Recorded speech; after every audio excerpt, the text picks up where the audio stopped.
In a world where information seems to travel at the speed of light and traffic at a snail's pace, where the agenda of those at the helm doesn't always reflect the pressures on the streets, where the rubber hits the road, where there's queue of issues needing to be interrogated in the name of speaking truth to power. Welcome to A Place at the Table, where we set the agenda Table the issues that matter to you. and invite you to take a seat at the table. a place at the table where we're set to shake much more than the table.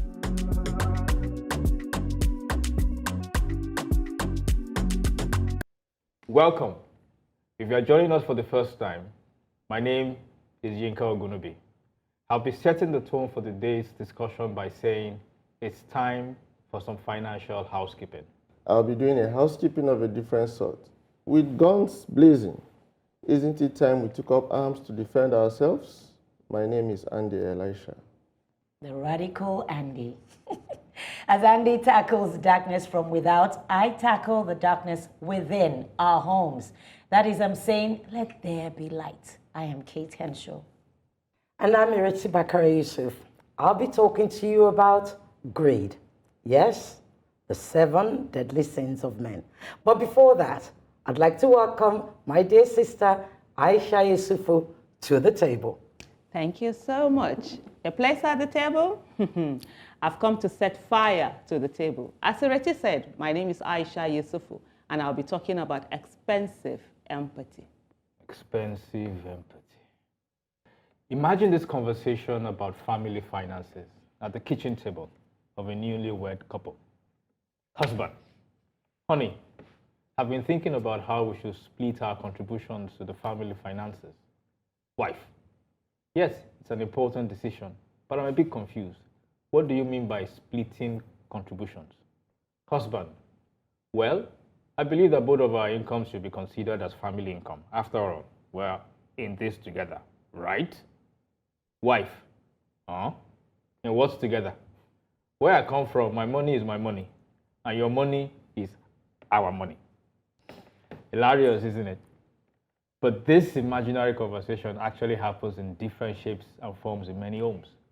Traditionally, men have been the providers. Many of us grew up seeing our dads as the breadwinners and our moms as the homemakers. Our image of the man is such that even if he has to kill himself to support his family, he's obliged to do so. When we get married, we act out that role as men, and we expect that role from our husbands as women. It doesn't matter that the times and dispensations of our parents are different from ours, that the society is now more equal than it was then, and that women are more empowered and their earning capacity much higher than it was. According to UNESCO, as a global average, girls are now outperforming boys in reading across all education levels and income groups as well. They are also performing the same as boys in mathematics. More and more women are getting educated and getting high-paying jobs. The income gap keeps getting smaller, and the likelihood is high that the bride of the future will most likely earn as much as her husband, if not more. So why do we still get asked this question? Whose money is it? Shouldn't it be apparent that your money is our money, and my money is also our money? Why would you want to keep your money and have the family feast only on mine? Isn't that backward thinking? Now, let me tell you what is really my concern. I've studied for years the causes of divorce and marriage breakups.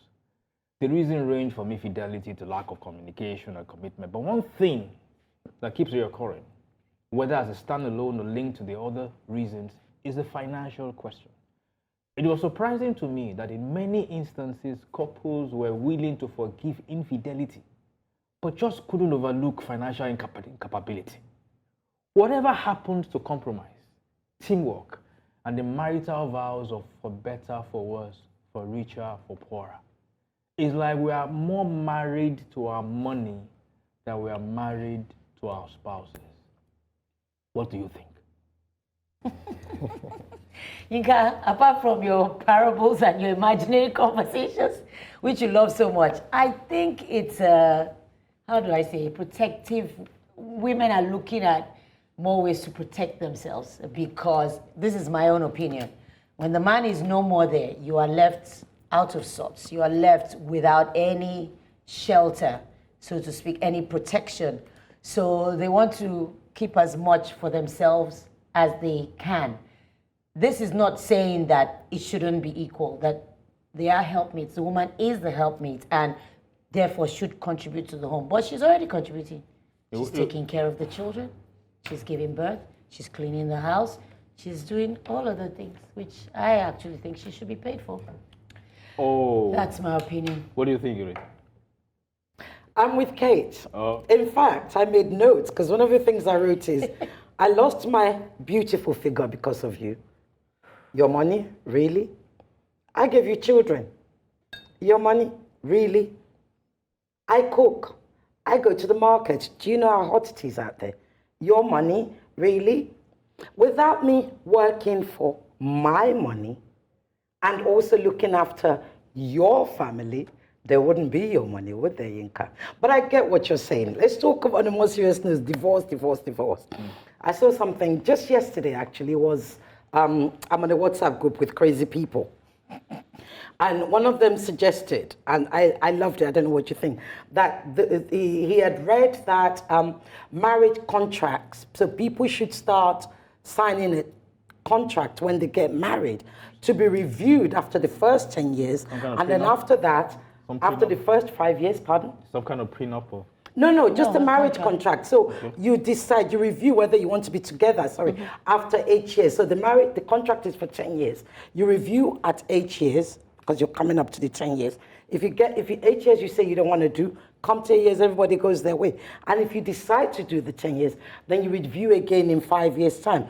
Personally, I like it. I've never been married, not because nobody's asked me. I've said no to 3. But if I were to get this true, if I were to get married, that's actually something that I would really, really appreciate. Because I think we fall in love, we love to do everything, and the whole thing happens, and I say, wow, he doesn't fancy you anymore, you don't fancy him anymore. You know? So I get what you're saying. And I think it will help to reduce divorce. That's where I'm going. Yeah. It will help to reduce the divorce numbers, because I guess if you say, we're not doing at 8 years, it's not a divorce, it's an annulment. Andy is looking at you with corner eye. And this Coco. I want to go last. Ladies first. Oh, wow. Okay. Because he wants to keep his money. Let's have Well, anyway, in my own case, I think nobody was born with a checkbook.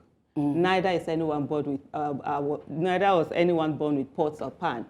So the issue of finances shouldn't have come up when they were married. It should have come up before the marriage. And so they need to have a discussion. And there's something you said, I don't quite agree with it, saying that, oh, we grew up with our mothers just being homemakers. Exactly. No, our mothers contributed a lot. But you know what? Because of the conditioning, they refused to say it was they bringing in the money, even when they were the sole breadwinners.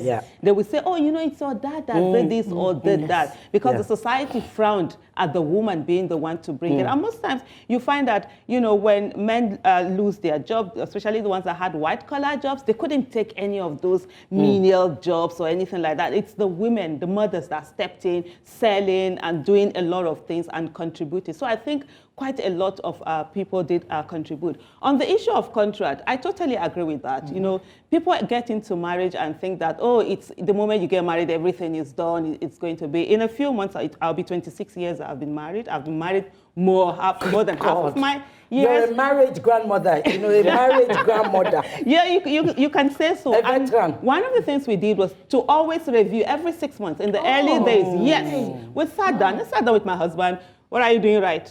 He would tell me what I would do, and then we'll sit down. Though we didn't have written, but we'll write what were the problems were, and we'll solve them, and everybody will hold everybody accountable. So if you're doing something like, that's what you're supposed to change, you know, not change that. And so that's sort of like that. Help me out. But I think, you know, financial infidelity is something that really happens. We live in a place where... Financial infidelity. I was surprised they didn't mention that. And so I will just quickly round up and say that most times people use their money out of the marriage, but there's something that my husband always says that I totally agree with. It's always easier to be financially independent when you're working together as a team in the marriage. It's the easiest thing to do. 27 years of marriage, Andy won't come. Andy. 26. 26. You don't give me one. You don't ask, give a bonus here. So what Yinka raised is a cultural issue, but you know that cultures change, and I think we're evolving. Aisha had already alluded to the fact that mothers do contribute, just that maybe they didn't used to make it obvious. These days, it's changing. Sometimes the daddies actually sit at home and try to make the home. So I disagree with him disfiguring your body.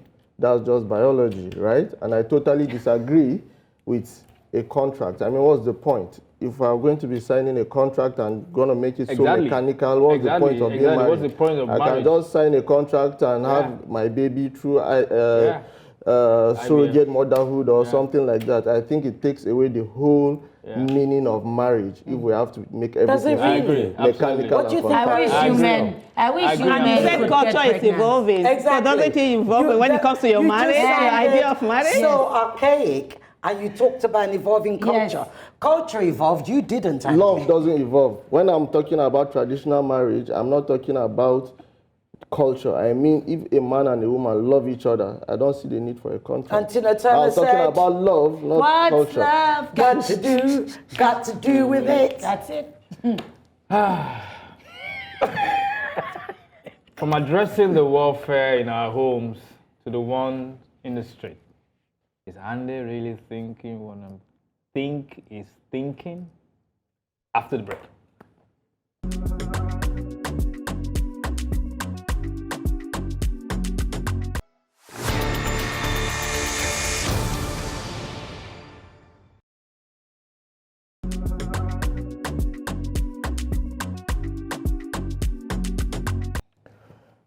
We teach our children to stand up for themselves, and yet we fail to lead by example.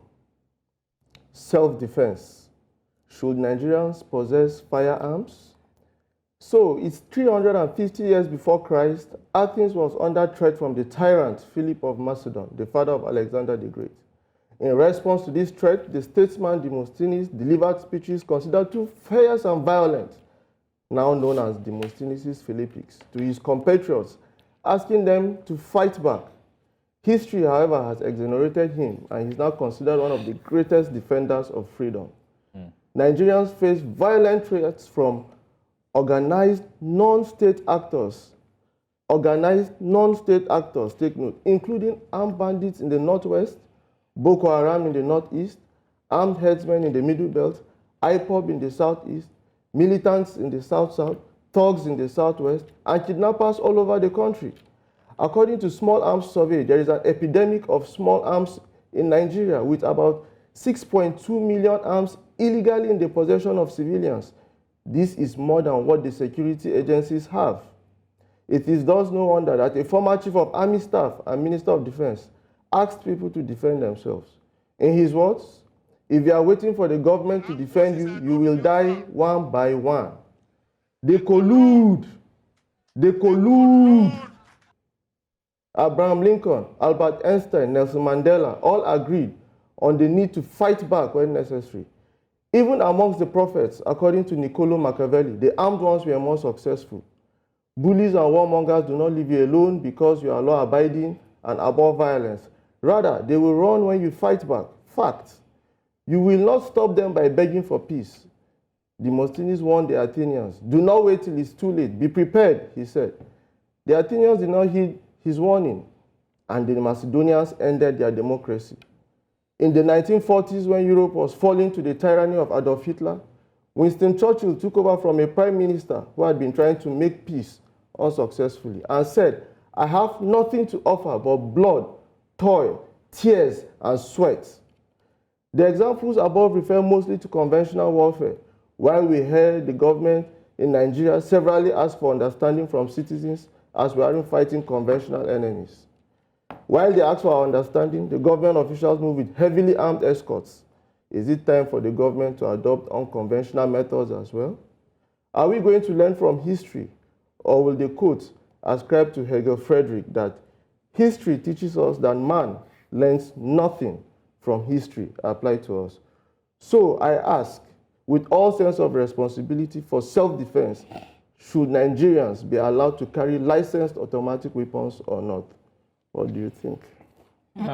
First, you want to go? Yeah, Andy, my brother. Yeah. Something's We going to don't drop hurt. now.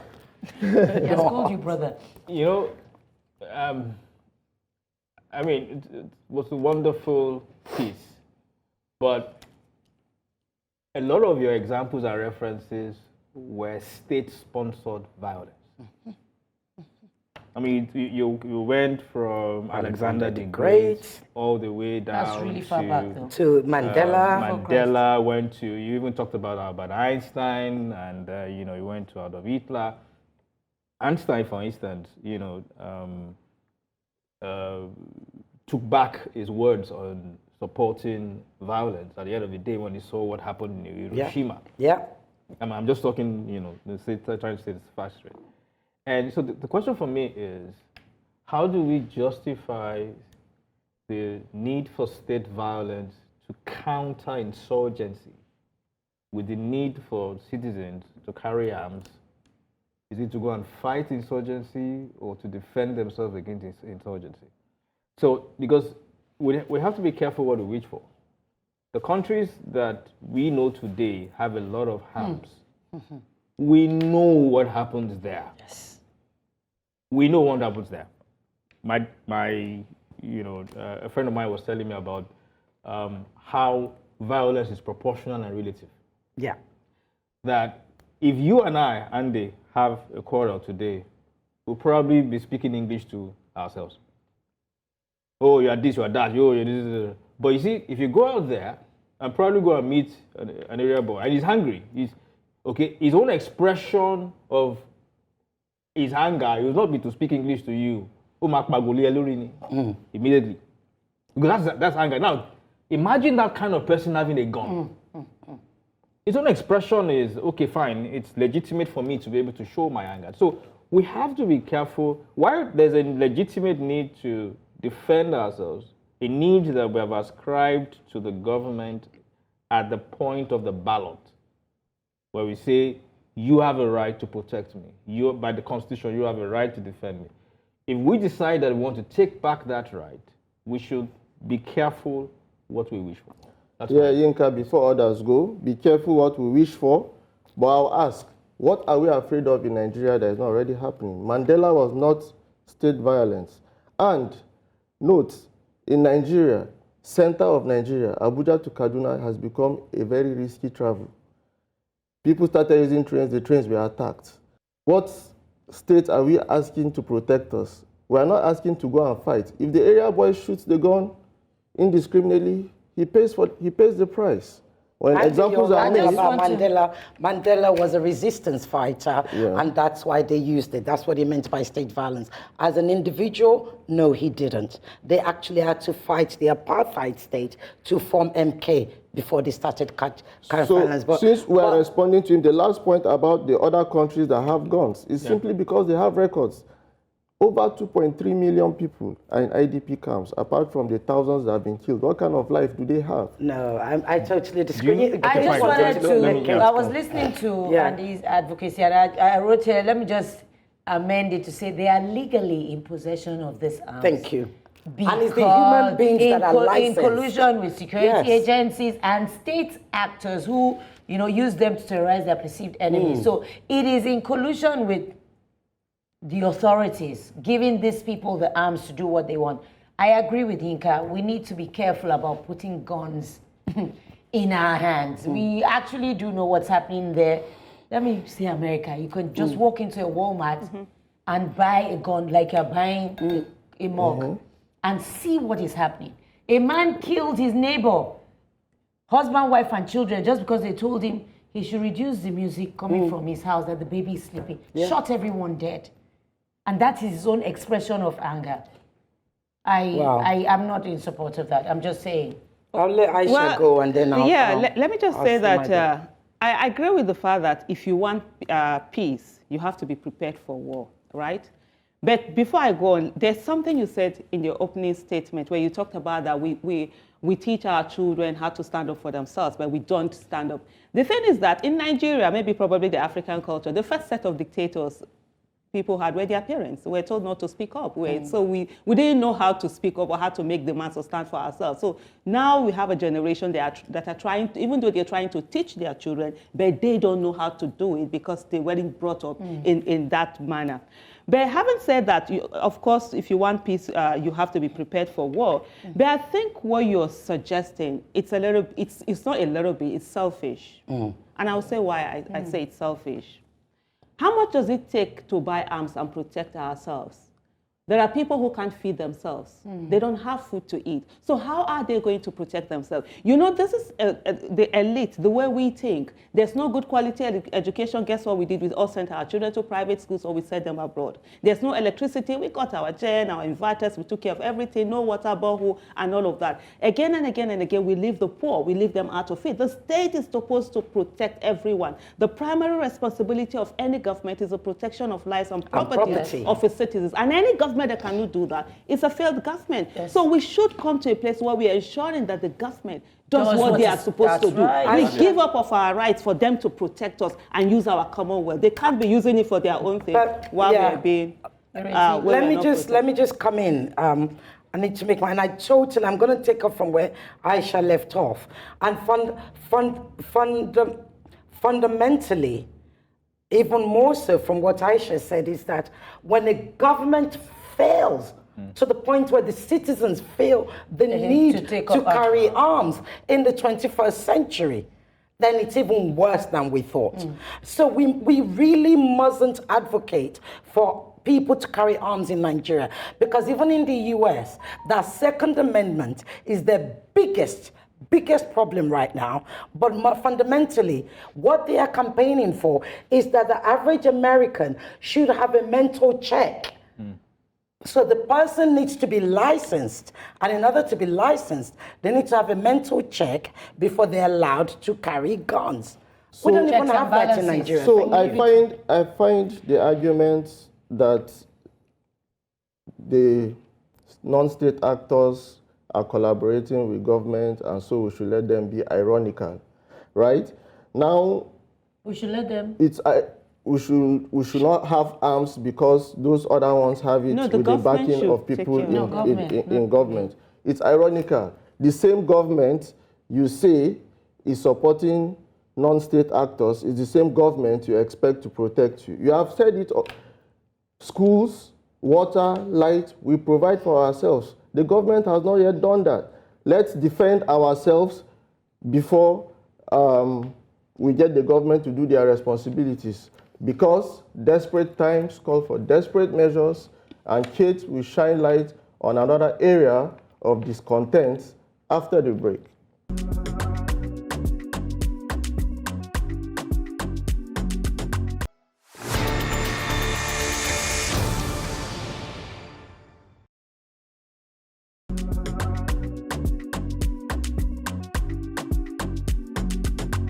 If light was commanded at the dawn of creation, what does it say about our nation when we are still mostly in darkness?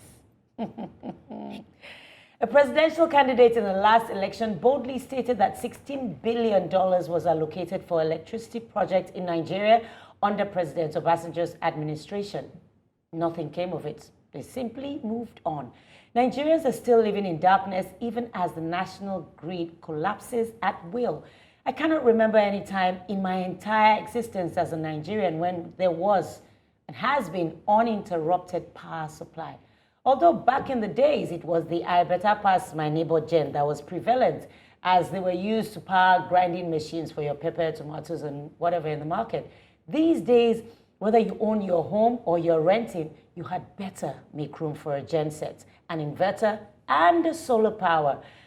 Having a prepaid meter does not absolve you of the perpetual darkness. Not even the constant hike in electricity tariffs can bless you with light. That can only free you from estimated billing. How this is calculated is always a wonder to me. But as sure as the sun will shine, rain will fall, or even the harmattan will blow to cool your temper, you are sure to get a bill whether you had light or not. Then there's the threat of disconnection. How do you cut off someone who never had electricity in the first place? The issue of paralytic power supply has gone on for so long, still ongoing, and that it's become a part of our lexicon in Nigeria. Up NEPA or light day.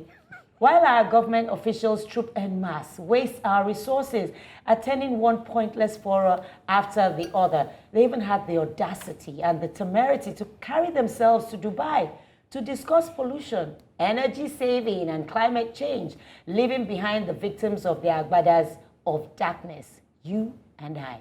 They collect their USD Ester codes while you and I continue to burn in the soaring heat. You cannot go to a hospital, hotel, office, school, or even a government office without the ugly sight of 1 or 2 generators occupying pride of place in the compound. Medical operations have been known to be carried out by candlelight in the absence of power, or even when the diesel supply suddenly is exhausted. Have you been to the NLNG compound in Bonny? Well, I have. It would be nice to know how they maintain uninterrupted power supply, yet Nigeria can't. However, when God said, "Let there be light," I know he didn't exclude Nigeria from that proclamation. So I say again, let there be light. What say you? And there shall Bam. be I light. just said bam. She said, proclaim. "Bam," so I think she can start. Go ahead. Well, I was saying, you know, when you were talking, what I was thinking about is that my kids, their first word was actually NEPA. Not mama, daddy, or papa, whatever. It was actually NEPA. And I think one of the things is just also about that whole issue of the moment we have something, it doesn't matter whether any other person has it. And it has to do with that I pass my neighbor. Yeah. So if I have light in my house, okay, let every other person be in darkness. And we continue to take care of this instead of coming together collectively and actually putting our foot down, demanding. Like you talked about $16 billion. Yeah. That's no small amount of No. money. Other countries have used that to give themselves uninterrupted power supply. But Yeah. of course, here we just feel that, okay, it will just go on, let's just continue and let's see how things come. And you know, the biggest problem we have, prayers, religion. It's something, think- so we are I spoke about praying. that. I think- Abio, I spoke about that last week. last week. Yeah. I think Aisha likes to blame the victims. We have protested. We have prayed. We have done everything. What do? Do we go out every day marching for NEPA to bring light? Since I was born, now I am old, NEPA has not changed anything apart from their name to PHCN. I don't think it is a matter of the fact, if you don't buy the I pass my neighbor, you stay in darkness. Simple and short. Yes, we citizens have been asking of it. We are talking about it now. We'll go home. It will continue. Recently, I was having this conversation with someone. I said, truly, is this light situation something impossible to solve in this country? Because every administration, we promise it before they come in. They will say it's so easy. This is something that can be done in 6 months. This government is so unserious. That's why they come and they do 8 years and go. Nothing. What do we do? In our entire I don't think she was existence. blaming the name. She wasn't blaming the Go ahead, the Jinka. I'll victim. come in after you. Me, I like to look at solutions. Let's Because- have it. Because I think I'm tired of the We'll blame. make you minister of power. It's not going to change anything. Oh, Because I think that one thing we are missing, apart from the obvious, which is corruption, because where we are today, $16 billion spent, we can't account for it. There's so many investment that has gone, we can't account for it. That's clearly corruption, all right? That is there.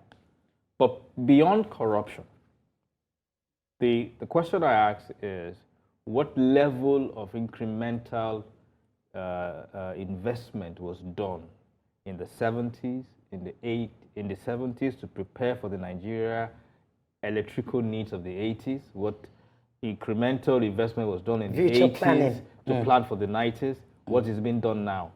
What I see them doing now is that they're trying to build infrastructure to account for the capacity we have now. They're not even thinking that in the next future, 20, 25 years, that capacity is going to increase. So that's the reason why we will always be in darkness. Sorry. You know, there will not be light. Even the one you said, you mean you are really seeing them building for the one we have now? No, you are they seeing it. No, they are. Oh, they are. They are. You know, remove corruption from it. They are. But can you remove corruption You from see it? all the electrical projects that is going on because you know if you really want to understand, you have to first generate power. You have to first, and then you have to then transmit power. You have to distribute power. So there are different, things. And PHTN is one subset of that. TCN is one subset of that, and then the telco, The Discos. the No, you discos. have the IPPs now. Yes. And then Kate you have doesn't PPs. want to know. Let there So- be light. We don't need so to the go thing- into technicalities No, like no, this. Let no, there it's be not. light. I- it's for the first time I'll He's support telling Andy. you about the solutions. Yeah, but so why are we not thinking about let gas? me just quickly gas add- flaring? That's the Why are we not IPP. thinking The about IPPs are gas? supplied Why by are we not gas. using Are they water not? to power energy? No, they all are. those No, things they are- are. Been can talking you about can I this. just chip in something? Yeah. AEDC is being owed 47 billion by the government and other parastatals. That's a problem. It's also a major problem in the sense that they are not even paying their bills. So what are they going to use? And of course, with the kind of country we have where there's no rule of law, you can't go and make demands for this before you know what's happening. We Either also your have- license or whatever. We have a lot of you're government punished agencies for I'm that that. between owe electricity Yinka- That's bills. also They a don't pay. problem. I'm between Yinka and Kate, but and I do like to focus on solution. But we mustn't forget, there's always the greater power in Nigeria. It's not God, it's not corruption, it's the saboteurs, the mafia, the power mafia. I don't like hearing But about we'll move on. saboteurs, to be Well, honest. sometimes Government even has the discussing power, them- you said. Why should they allow saboteurs? Wow. Sometimes even discussing a problem can leave you hot under the collar. I'm hot. Ireti, please tell us you have something light to cool us because the temper is hot right here. Gulu temper.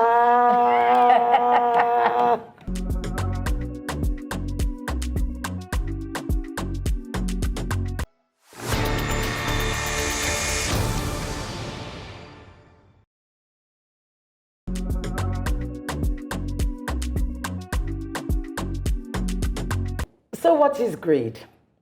Greed is the desire or the compulsion to have more than what one needs. It is also one of the 7 deadly sins in Catholic doctrine. Anti-capitalists also argue that greed is the foundation of capitalism, the ambition to make in excess of what an individual requires in more than one lifetime. While others, me included, just think it's ugly, one of the ugliest stains of human character. So why is this most destructive sin so prevalent in Nigeria, a country with a mammoth religious industry? In Yoruba, greed is okonjua. Igbo, and I'm going to try and pronounce this properly, anyahu. Anyoko. Anya uku. No, you eyes, cannot big say eyes. the uku because I practiced it. Okay, When sorry. I was- Anya uku. In Hausa is kwadei, although there's another better word for it.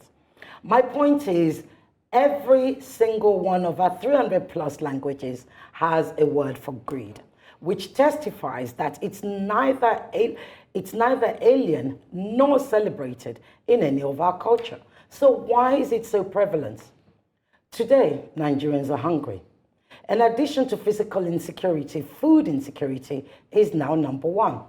Then we hear that a part, not a major, but a part of the cause of our food scarcity is hoarding, which brings me to economics. Experts will tell you that there are 3 players in every market: traders, speculators, and arbitrageurs. The speculators and arbitrageurs are apparently not doing anything wrong, since their primary function is to take advantage of market forces as and when the opportunity opens up. I get that, but I don't think I buy it. Hoarding, which is also partly what has caused the seemingly never-ending up Forex, is, in my opinion, an antisocial behavior. It is selfish, sinister, cruel, and ruinous. It should be outlawed. Those who practice it have to have no ounce of decency.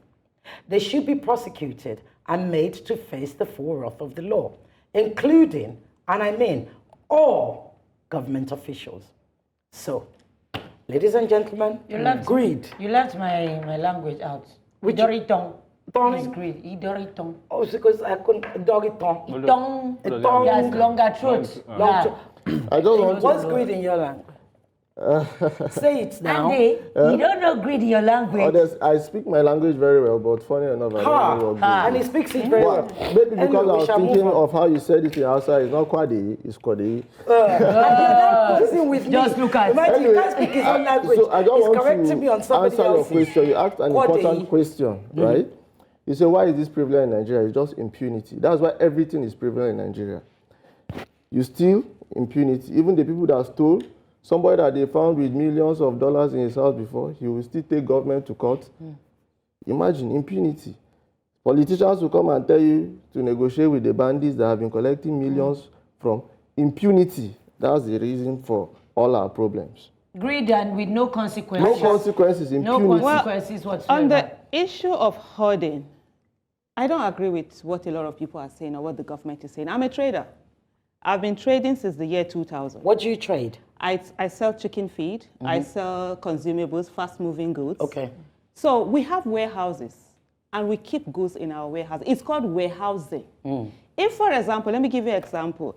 There was a time that even the banks will give you money for you to buy things and warehouse, because if we produce today and there are nobody is coming to buy and keep them in a place, you're going to run out of it immediately. What are you going to use to the end? To even get bad. So that warehousing on its own. But right now it's all about, giving a dog a bad name to be able to is it hang it to the sale or something Yeah, like to that. hang it, another So to the hang thing about this hoarding that they're talking about is that people buy things in their warehouses. I don't store money in the bank. I always say if my bank account says 100,000, it does skelewu. Because at the end of the day, everything has to be in goods. I'm always buying goods. I'm always trading. That's what I do. In terms of the Forex, it's because Naira is no longer a store of value. That's why people are buying Forex. If your No, Naira I remains, disagree on so many levels. No, with what you're you saying. can. But why wasn't it like that before? Why wasn't But it that's that way? part of the point. No, is that it is. It has continued to go. The only difference before was because you didn't have a CBN that was complicit. The fact is that, let me tell you, where our Forex, where does it go? You're the economist, right? How much do we use to buy crude or petrol? That God has already but given us, that's that we outside have of later. the No, greed. it's not. But that's outside of the it's also greed. part of it, because we have part of the the government greed, is spending so much of this. But the other day they were No, wait. what Let me tell you, what the other Aisha day is they were saying blaming people who educate their kids outside. They were blaming those who go for medicals outside Yeah, of the country, and but they people forgot who to produce blame it. those who were buying vehicles, who used 70 million Yes, for themselves to buy to vehicles. buy Other imported vehicles Esther when we that have we talked innocent. about. I get all of that. People yeah. can be greedy without being corrupt. I don't think Exactly, we've actually exactly. No, looked at. I You're agree on talking that. about corruption. I'm talking about greed. Having Yeah. more than you should, or more than you can even. Just In the- always in- wanting. There was I've forgotten his name in the US, and he wrote a book, Greed is Good. Wow. Capitalism. Yeah. It's capitalism. And That's what it is. Because when you were talking about, It's about capitalism. the issue of price hoarding, which some people want to call price gouging, actually. Gorging, yeah. Yeah. Arbitrages Yeah. and all of that, yeah. And you got it right about the business of the arbitrage guys is to take advantage of what is Like the there petrol attendants and petrol make stations money out of hoarding. it. They are doing exactly what it is. And I said that It's an economic practice. the function of business, if you set up a business today, your business is not a government entity, a charity entity. It is there to make money for the shareholder. Yeah. All right. So when we look at the banks today, and we say, why were the banks taking long positions on the dollar, betting against the naira? They are businesses. They are answerable not to the government. They are answerable to their shareholders, and they wanted to make money for the shareholders by betting against the local currency and making money through revaluation. But it's not only the banks now. What about the politicians? No, it's not just I the think banks. greed cannot be good every- morally or even No, hold for on. business. Greed because we cannot don't be have I'm good. saying much it's time, I want to good. get- I'm just saying that that's the way it is. But if in they don't enterprise. make money, the So- business will close down, and then people will also lose their that jobs. is where government. No, you are must come describing in business. and We are set up- describing greed, where Yeah. I want to hear what Katie's got to say before we move on. It's interesting that you said people can be greedy without being corrupt. Yeah. Very interesting. And thinking about it, yeah. It is very possible. Remember when your mother would say, you either get 1 meat and then you go behind her, or you say you take 2 and you can't finish all of it. Yes, That's greed. that is great. Even Yes. if she gives you 2 and you can't finish all of it. My mom, what she would do then, she would tell you to come and dish your food. If Thank you you. don't finish it, You're that's what you are going to eat later. All day. Yes, till you finish. So My mother was like, Because so your eye is eating but more than it's your good mouth. that we Your eye make is something greeting clear. you. Ireti, it's true Yes, my that love. you can be greedy without being corrupt, but 90% cause of corruption is greed. You can say yes, no, because no, greed no, is, I don't and necessarily this is the thing. What I'm asking Abi. us to do is I- to actually, the it's point of my advocacy this week is, whilst we continue to question and critique government and must always question government's behavior, action and policies, I would like us to always look at ourselves Selves in the too. mirror, yeah. Because the one thing we forget to do is we forget about how we're behaving to our neighbor, our husbands, our to one friends, another. etc., etc. And greed does destroy lives, Nigerians. I've got to say that. Greed is destructive. But anyway, yeah, enough preaching from me. Right now, we go from frying pan to fire. Because Aisha is about to set this table. I think I'll leave her There's there. fire on the mountain. She says she wants to set it on fire. Oh, yeah. Someone said that nothing comes easy in Nigeria except sweat. Those who are feeling the heat can attest to this. As for those under generator-powered AC, just sit down and listen.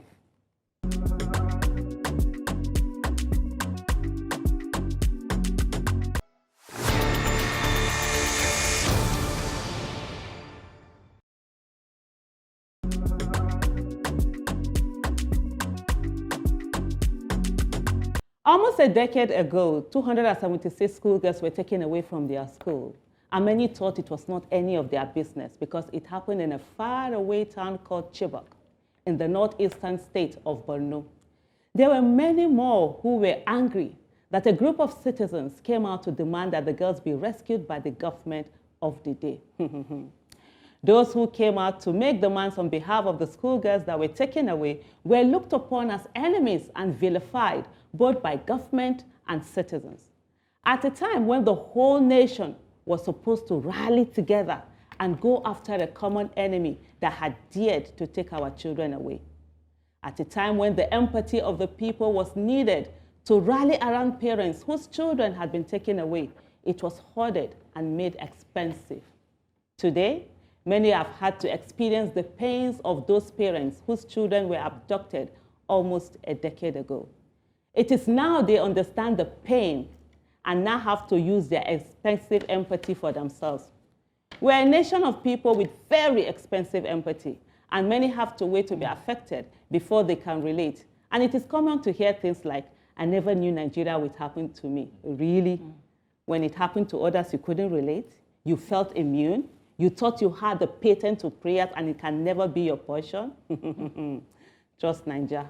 Until we begin to give more freely of our empathy and feel the pains of others and make demands on their behalf, even when we are not directly affected, we all keep falling victims one after another. As our collective silence will continue to embolden the perpetrators and give enabling environment for government to abdicate its responsibilities. Nigerians have failed to understand that we are all victims waiting to happen. That yesterday's victims were once survivors. Today's victims were yesterday's survivors. And tomorrow's victims would be today's survivors. And the question is, who is next? Everybody on this table is next. Absolutely. It is And a those watching us at home. It is, and those watching at home. And the cameramen, everyone, because there is, I agree with everything Aisha has said. I, for one, have never missed an opportunity to give my 2 cents or to speak about anything that borders on life, threat to life, whatever it is that makes us as Nigerians not feel a part of this country. It happened somewhere else, far. They will deal with it until it comes to your door, then we start crying wolf. I remember when kidnapping first started and all our lawmakers and the politicians were feeling, until they went to kidnap their grandmothers and their mothers at home, then they started passing laws that, oh, kidnapping will carry some prison sentence or whatever. You know, they're so far removed We are so far removed. When people speak out against injustice, it's from your party, it's not your party, it's not, it doesn't have to be that way. You have to be your neighbor's keeper, your brother's keeper, like it is said plainly. You have to look out for the people in your community.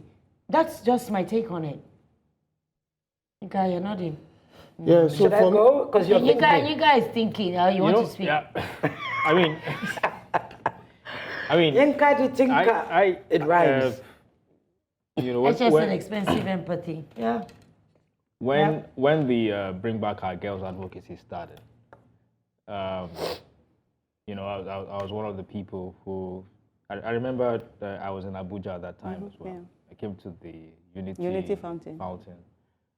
And I was in Lagos, but I came there to celebrate my birthday. I remember, because I felt that this is something that affected me personally. It affected me because I have a daughter. Yes. I could connect to that story of where will I be today as a father if I hear that my daughter is in some jungle somewhere with strangers. I mean, I won't be able to function. That's right. And I needed to connect to that. And I could understand then, because a lot of Nigerians, especially those of us in Lagos, felt this is Bono, this is happening there, let them kill themselves, if they want. And we didn't really understand it until when it started to get closer home. And there's historical precedent to that, especially during the Civil War. The guys in Lagos, there was a war going on in the east. They didn't care. Yeah. It was until he got to Ore. All right? Yeah. That he suddenly realized that, there's a war going on. What is happening? Who is there? Who is this? And that's how we are. And to an extent, Lagos was still. So the reality is this: everybody must.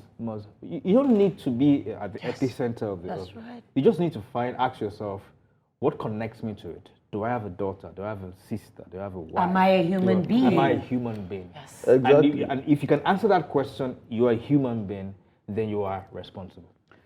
Andy, do you want to go? Yeah, Okay, I'll go after you. I agree with Aisha 100% on empathy. As Kate said, you don't even need to have a child. Once you are a human being, you should have empathy. And we have gotten actually to the point in Nigeria where something happens, they say, it's just 5 people that died. It's just 3 people that. Like, how did we get to that point? But where I disagree with Aisha is making reference to casualties that came later. So I think it's sensitive. It's some of those stories are painful. They've lost their children or loved ones.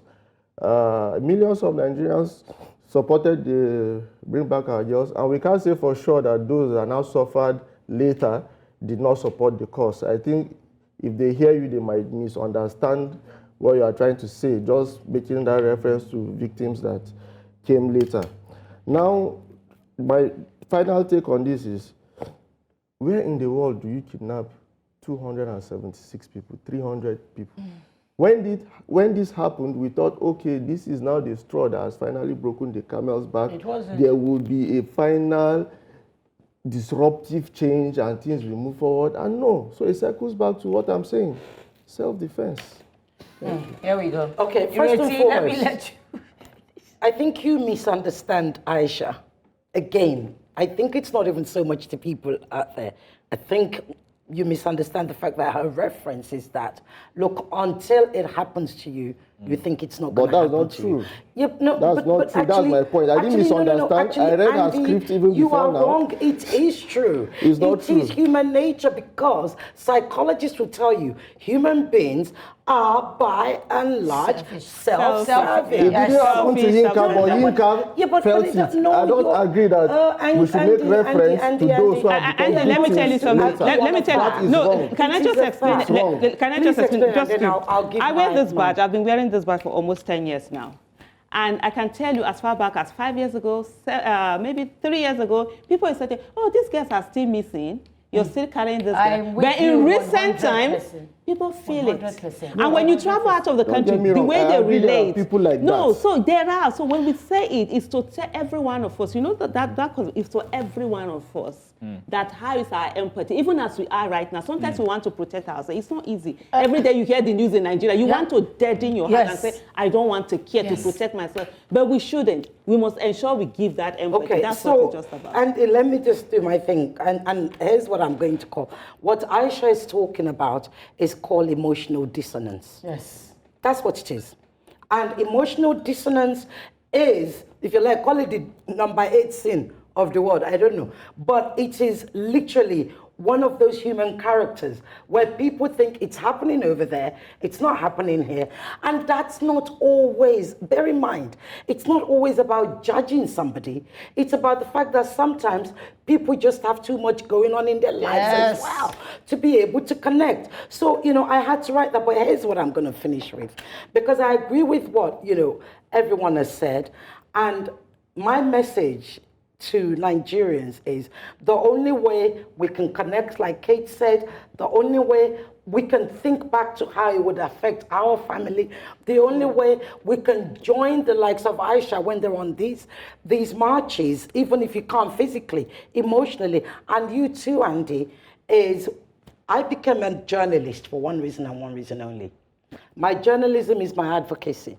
So I'm asking for every single Nigerian, make your profession your advocacy. If you make your profession your advocacy, I promise you, there will never be any emotional dissonance from any atrocity.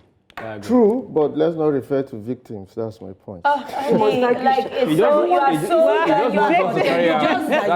want people to carry on. But the thing is that we are all victims waiting to happen. No, but when you say now that it has happened to you, you now use your expensive empathy. Empathy on yourself. No, it's not wrong. It's the fact that we must take it as it is. But as you can see, like a soft thumb.